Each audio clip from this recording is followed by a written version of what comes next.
Добро вечер. Во неделна политичка анализа на емисијата во Центар, намената за вас кои сте мембар и мембар се користат опцијата membership на YouTube каналот Васко Ефтов. Втора политичка анализа за неполни 24 часа какови новогодишни турнеи или 4 скокалници Оберсдорф, Гармиш-Партенкирхен, Инсбрук и Бишенскофен. СДСМ ги изгуби овие избори, тоа е темата на вечерашната анализа. Меѓутоа тоа што сакам на почетокот да го кажам дека интервјуа во емисијата во Центар ќе има дури по завршување на локалните избори. Јас сум дел на оние гласачи или јавно мислење во Република Македонија, над 46% кои гласа во првиот круг на локалните избори, излегов на гласачко место, гласав со неважечки ливчиња. Всушност не сакав да учествувам ниту со гласање во изборниот процес без разлика што сум гласал со неважечки ливчиња, не сакав ни со емисијата во Центар да учествувам во изборниот процес.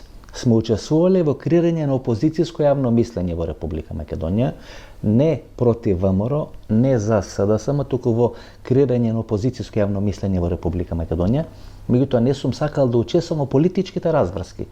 Зошто? Бидејќи сметам дека ниту власта, ниту опозицијата не заслужуваат во овој моментум во Република Македонија да бидат подржани. Заслужува неко опозицијско јавно мислење и со емисијата, со порталот, со целиот мој капацитет учествувам во креирање на опозицијско јавно мислење во Република Македонија. Што се случува со СДСМ? СДСМ наликува на Отоманската империја тамо некаде пред 120-130 години пред Кемал Ататурк да дојде на денешна или да ја формира модерна Република Турција.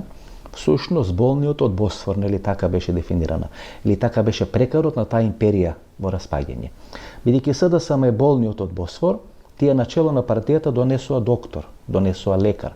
Меѓутоа очигледно дека ниту докторот, ниту лекарот не може да дефинира од што болува или од што боледува СДСМ. Очигледно не е некоја дискус хернија, очигледно не е повишен притисок, очигледно не е некоја болка во колено и веројатно станува збор за некоја автоимуна болест, каде што делови на организмот не може да препознаат други делови на организмот, и организмот почна сам да се јади сами од себе си.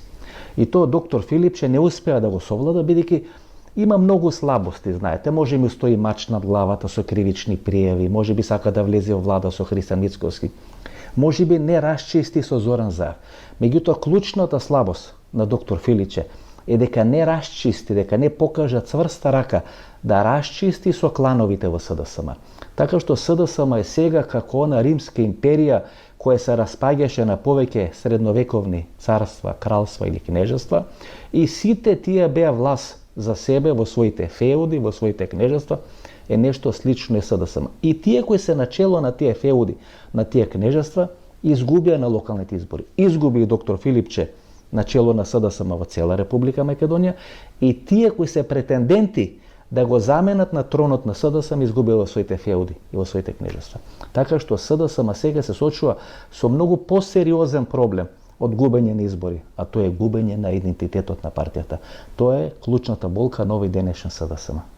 Не знам како ги дефинирате политичките партии, меѓутоа сите интервјуа во емисијата во Центар може да се изнесират три дефиниции, три карактеристики на политичките партии. Најголем дел од времето, или повеќе од 80-90% во политичките партии е за поделба на функции, за поделба на ресори, или тоа што кажува Лјупчо Георгиевски. Под број 2, начело секоја политичка партија функционира како одредена пирамида. На врвот на пирамидата не доаѓа најпаметниот, бејќи тоа не е ману. Тоа не значи да ви изберат за академик, па доживотно да бидете академик или член на ману, туку на врвот на пирамидата доаѓа тој кој на сите кој може да го качат на врвот на пирамидата, може да им гарантира успех, ресори, тендери, така натаму и така натаму. Значи, ова лева страна на пирамидата е партиската структура. И вие полека градите партиска структура и во еден моментум правите смена на врвот на партијата, носите ваш човек и тој треба на сите кои учествувале во неговото носење горе да им гарантира власт, да им гарантира привилегии, ресори, пари, така натаму и така натаму. И од другата страна, десната страна на пирамидата е населењето, граѓаните, јавноста. Повремено на граѓаните им давате леп и игри или ќе им истркалате нека од овие глави на министри или луѓе кои учествувале во вашето издигнување до врвот на пирамидата и тие се задоволни. И под број 3, мора да постои партиска школа Ајакс во фудбал, например, или Барселона, каде што вие градите идеологија, градите партиски кадри, градите младински структури кои ќе станат во еден момент сениорски структури, и тие го чувствуваат духот на партијата, ја чувствуваат идеологијата на партијата. Тамо каде што со младинските структури не можете да обезбедите кадровски континуитет, вие ќе ангажирате некои од правен факултет, економски факултет, некој бизнесмен и така натаму, и тие дупки во кадровската структура ќе ги решите на тој начин. Кога партиската база или младинската школа нема да ви создава кадар, ќе влезете во криза како што е Ајакс во фудбал, или ќе влезете во криза каде што после Меси Барселона до Јамал не можеше да има добри резултати, бидејќи филозофијата немаше како да се пренеси од колено на колено. Нешто слично се случува сега во СДСМ. Ќе видите, ке ВМРО ДПМН имате Унија на млади сили на ВМРО ДПМН, тамо представници на таа Унија на млади сили во денешната власт на ВМРО ДПМН Александар Николовски, вице-премиер, министар за транспорт и врски, кандидатот на ВМРО, кој има најголеми шанси да биде градоначалник на Скопје, Орце Ѓорѓевски, дел од градоначалниците од редовите на ВМРО, Владко Ѓорчев, Илија Демовски, Антонио Милошевски, така натаму. Вие денес во СДСМ немате репрезент на тие младински структури кои растеле со партијата. Венко Филипче бил министар во влада на Зоран Заев. Чупевска подпредседателката е полу Сорос, полу правен факултет, правниот факултет бил бастион на СДСМ во врезе на Лазе Китановски, тоа некаде пред 20-25 години. Заменик председателката Фани Карамфиловска била прв човек на Сорос. Единствено Кристина Костова поминала младински структури и веројатно требала во оваа структура на СДСМ да биде задолжена за идеологијата на СДСМ, но таа според мене е најголемо потфрлање во ова раководство на СДСМ. Иако во ова раководство или после овој тежок пораз на СДСМ треба да игра метлата треба прва да игра кај Кристина Костова. Така што СДСМ треба да се врати назад, тамо кај што го има прекинато континуитетот. Тамо кај што, знаете, таа папочна врска помеѓу лидерството на партијата, младинските структури, идеологијата на партијата е прекината таа папочна врска, тамо да ја закрапи таа папочна врска.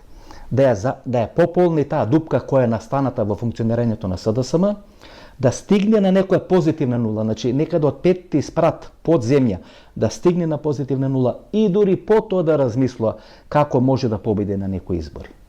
И каде треба да се врати СДСМ? 2013 кога доаѓа Зоран Заев. 2004 кога Бранко Цренковски го напушта прв пат комитетот на СДСМ и оди на функцијата председател на Република Македонија. Не, јас би рекол дека СДСМ треба да се врати 1997 година.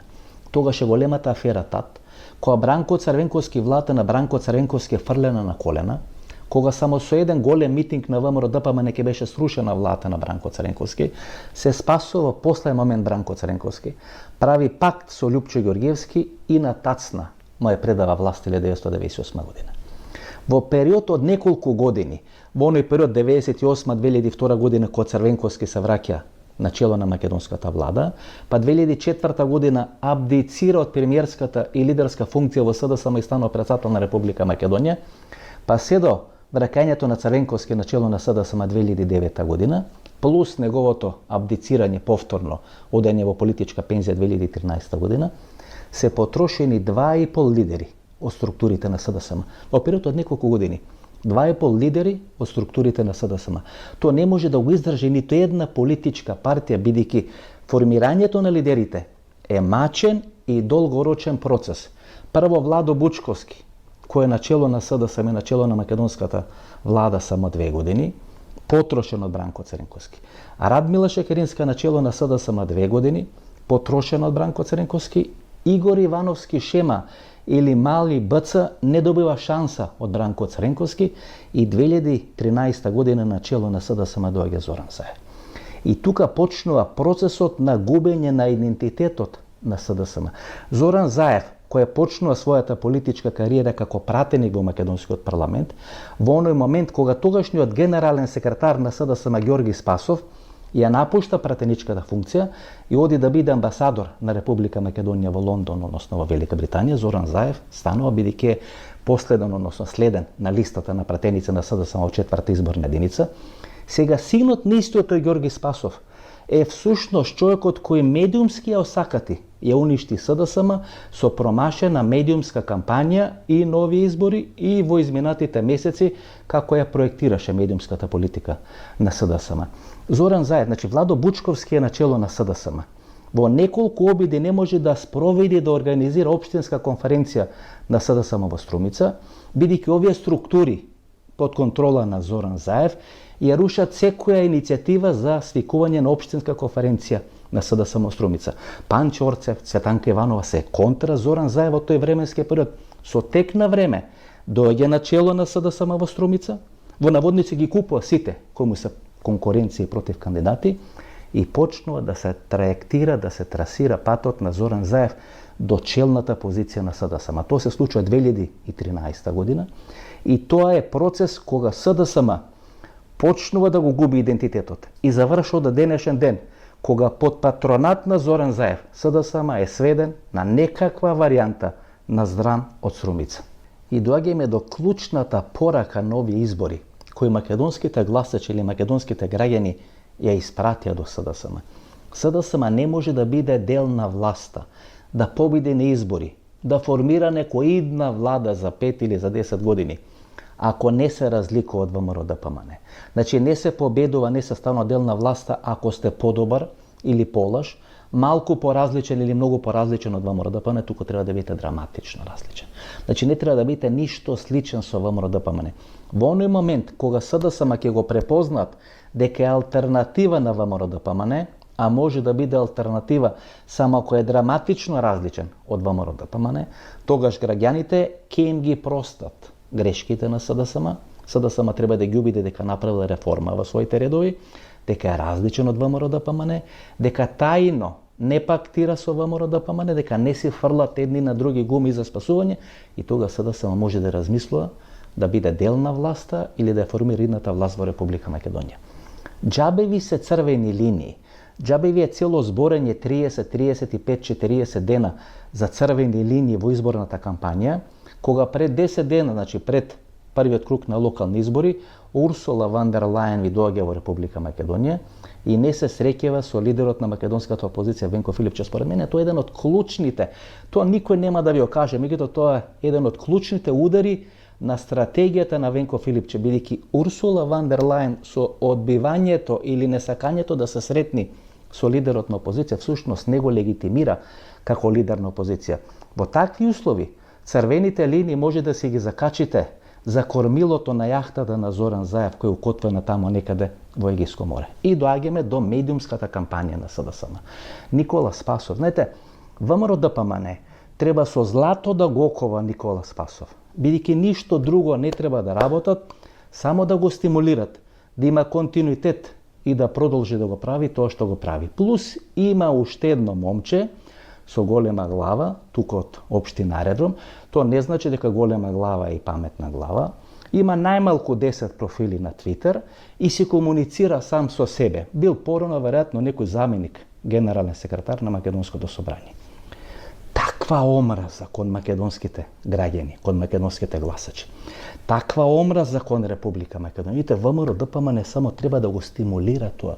Ништо друго да не прави. Знаете, и ако некој сака да го спаси СДСМ, треба само да гледа што прават Спасов и ова дете од општина Аредром, порано заменик генерален секретар на Македонскиот парламент, и да прават обратно тоа, бидејќи ова што тие го прават, знаете, постојат многу начини како да се зафркни, како да се уништи една политичка партија. Најлесниот начин тоа да биде направено е да се следи Никола Спасов. Тоа гениално соопштение дека СДСМ всушност победил на изборите, бидејќи процентот на намалување на довербата на гласовите за СДСМ е помал од процентот на губење на гласови за ВМРО-ДПМН, тоа е навреда на интелигенцијата на гласачите на СДСМ. СДСМ нема гласачи со коефициент на интелигенција како собна температура или 81,4. СДСМ има паметни гласачи. Кога ќе се обидите така да ги манипулирате гласачите на СДСМ, тоа ви се враќа како бумеранг. Затоа велам, ако СДСМ сака да почне да се крева, да расте, прво да се качи од петти спрат во подрум на приземје, тогаш треба да расчисти со овие структури. Тоа е куклавичкото јајце на Ѓорги Спасов, кој го има оставено во позовите на СДСМ. Едниот е Зоран Заев и мора драматично растечување со структурите на Зоран Заев, вториот е Никола Спасов. И сега овие од лидерството на СДСМ личат на Емилијан Станковиќ, на кого му дадоа домашна задача 2008 година, после еден тежок пораст на Радмила Шекеринска, да излезе и да каже победуваме во Карбинци. И да почне да се смеат сите новинари во прес-салата на Бихачка или во прес-салата на СДСМ. Сега излегал тој како папагали велат ние победуваме, ова е голем успех на СДСМ и што би рекол Раде Силјан, во држава или во шума или во структура на камени глави, победата како поразот како победа се слави. И тоа е суштината на една општа распалјотка, растур систем кој се случува во структурите на СДСМ. Знаете што е најстрашно? Излегува Софија Куновска и излегува поранешниот градоначалник на општина Кисела Вода, кој стана градоначалник на бранот на 2017 година, иако ќе мораше да врти едно 20-50 круга околу собрание или околу општина Кисела Вода за да може да стане градоначалник и барат оставка на Венко Филипче. И мислам дека Венко Филипче треба да им плати, бидејќи кога тие двајца барат оставка, тогаш Венко Филипче треба мирно да спие. Гледате, целата ова друга структура, која себе си се гледа на чело на СДСМ, тоа би го сакала кога некој би им го поклонил, да им одработи, да им направи терен, и тие не сакат, ама овие да ги турнат, да ги убедат да станат лидер на СДСМ. Дел од нив и би оделе да се пазарат со Зоран Заев и со Зоран Заев пазарејќи се да го наклеветат Венко Филипче дека тој не е доволно добар и дека нема доволно добро да ги спроведува, да ги брани интересите на фамилијата Заеви, дека тие би биле многу подобри бранители на интересите на фамилијата Заеви во споредба со Венко Филипче. Кога имате такви структури кои сака да дојдат на чело на СДСМ, тогаш Венко Филипче е безбеден за својата лидерска позиција. Знаете, како велам, треба да имате страф дека некој може да ве замени. Тој страф не постои, бидејќи овие структури не покажуваат ниту жилавост, ниту капацитет, ниту храброст да побарат оставка на Венко Филипче. Треба да имате страм, нели, после ваков резултат да останете на чело на СДСМ. Ајде да продолжиме таму кај што застанавме минатата или вчерашната воднаредна политичка анализа. Каде е бастионот? Или каде се бастионите од каде што се црпе елитата на СДСМ изминатите 10 години? Струмица, катастрофален пораз на СДСМ. Куманово, 2-3 катастрофални порази на СДСМ. Гледате, 3 играчи кои потекнат од СДСМ. Максим Димитриевски, по овој вториот кој влегува сега во вториот круг на локални избори во Куманово, кој бил дел на СДСМ, преминал во Знам, се скарал со Знам и сега се конфронтира со првиот човек на Знам. Организациониот секретар на СДСМ, кој губи и не влегува во вториот круг. Значи, тоа е кумановската структура. Карпош, Андреј Петров ли ке побара оставка на Венко Филипче? Па беше шеф на изборниот штаб во прва изборна единица на минатите парламентарни избори, кога катастрофално губи Димитар Ковачевски. Кој имате такво, или Стефан Богоев, кој му е поклонува 2021 година власта на послужавник на Стефче Екимовски. Кој имате таква структура напротив кандидати, Венко Филипче може мирно да спие. Проблемот на Венко Филипче е како да го излечи болниот од Босфорот, да му го врати идентитетот, да расчисти со лоби групациите и да спроведи панорама во СДСМ. Што е панорама во СДСМ? Расчистување со Зоран Заев. Дали председателот на фондацијата Зоран Заев ке може да расчисти со политичарот Зоран Заев, тој е ребусот кој треба да го реши Венко Филипче. Разврските во СДСМ ќе зависат од две работи. Ова структура, која се гледа на чело на СДСМ да бидат Венко после Филипче или Калиф после Калифа, ќе чекат предвремени избори во Република Македонија. Бидејќи тоа е логика на политичкото делување. Уште еден тежок пораз на СДСМ, да речеме мај месец идната година, тешко ќе може да го издржи Венко Филипче и да остане на челната позиција на СДСМ, без разлика на сите негови ветувања дека тој има 4 годишен мандат. Знаете, СДСМ, без разлика во наводници што победи на изборите, бидејќи помал процент на намалени гласови има во споредба со мора да памане, СДСМ не бара предвремени избори. Знаете, ако вие во наводници сте победник на изборите, треба да барате предвремени парламентарни избори, бидејќи СДСМ не бара предвремени избори, значи дека е капут, дека е катапултиран на политичката сцена во Република Македонија. Тоа значи дека ВМРО-ДПМН не може да оди на предвремени избори, но тогаш би го пуштил низ вода својот сојузник Венко Филипче. Во зависност од тоа дали Христијан Мицковски ќе распиши или нема да распиши предвремени парламентарни избори, ќе зависи со кого го има направено политичкиот договор. Дали го има со Зоран Заев или го има со Венко Филипче. Некаде под радарот на овие локални избори помина изјавата на Христијан Мицковски на митингот на ВМРО-ДПМН во Гостивар. Тоа е 7 октомври, значи некаде 10 дена пред првиот 12 дена пред првиот круг на локалните избори. Мицковски до Филипче каже јавно што мисли за својот ментор и гуру од Струмица. Тоа е наслов на еден новинарски текст и еве изјавата на Христијан Мицковски. Председателот на ВМРО-ДПМН Христијан Мицковски на денешниот народен митинг во Гостивар го праша Венко Филипче од причина што се срами да каже и затоа што е лицемерно едно да зборува во јавноста, додека истовремено глуми, одработува и кова заеднички планови со него, го повикувам Венко Филипче да каже јавно што мисли за неговиот ментор и гуру, дали бил добар председател на владата и дали тој направил добро за Република Македонија. Значи Мицковски јавно од митинг на ВМРО-ДПМН во Гостивар го повикува Венко Филипче јавно да каже што мисли за Зоран Заев. Дали тоа значи, јас тоа така го читам, дека Венко Филипче на тие јавни средби, лидер на опозицијата со премиер на македонската влада или на некои тајни тета-тет средби, го оговарал ЗЗ, односно Зоран Заев, ке Христијан Мицковски. И сега Христијан Мицковски јавно го повикува Венко Филипче да каже што мисли за Зоран Заев, ако тој тоа го говорил на овие тајни средби кои имал со Христијан Мицковски. Гледате, тоа ќе биде конфликт. Венко Филипче сака да остане на чело на СДСМ. Ако му распишат предвремени избори, тоа ќе биде ѓаволски тешко да биде реализирано, бидејќи после втор тежок пораст на Венко Филипче, ниту худини, ните со некакви магии, со некакви волшебства, со некакви, не знам, трикови нема да може некој да го остави на чело на СДСМ.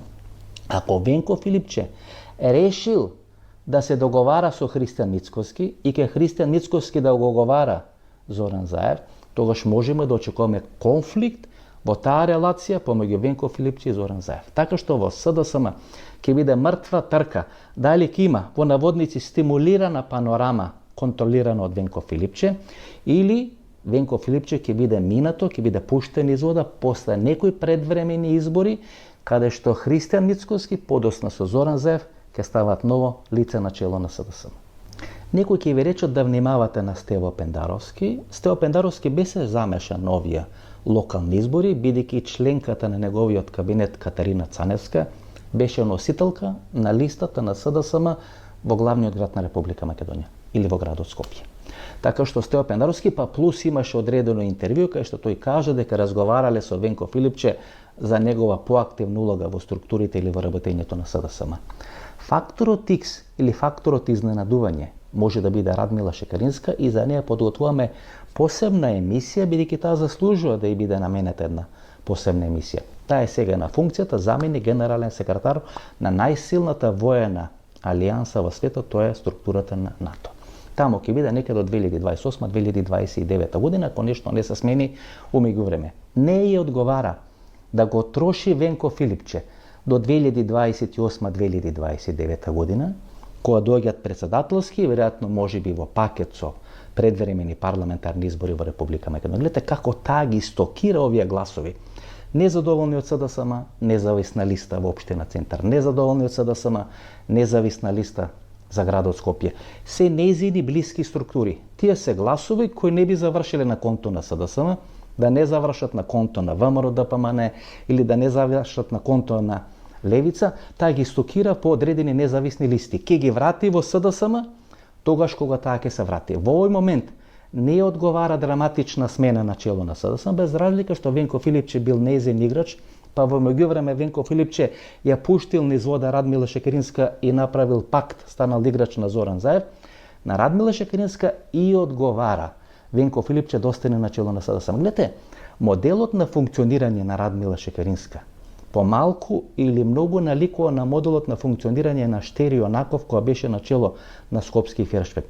Тој е газда на Скопски Фершпет И има малцински пакети на акции во 100, во 200 компании во Република Македонија. Сличен начин функционира Радмила Шекеринска. Значи, таа е заменик генерален секретар на НАТО, била порано председател на СДСМ и сега има малцинско учество во сите овие независни листи, политички партии, така натаму и така натаму.